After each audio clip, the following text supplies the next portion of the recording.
సుఖ శాంతులను చేకూర్చు శుభయోగ నరసింహుడు.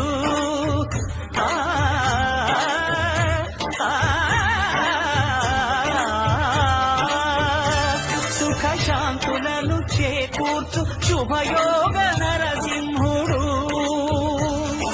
నమో నమః నమో నమః.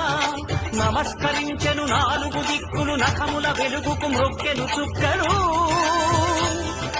గోపుర రూపము దాల్చినది ఆ దివ్య సుదర్శన చక్రము, మంగళ హారతులిచ్చినది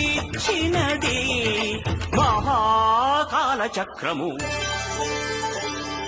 శ్రీకర శుభకర ప్రణవ స్వరూప లక్ష్మీ నరసింహ, 14 లోకములన్నీ మ్రొక్కే జ్వాలా నరసింహ.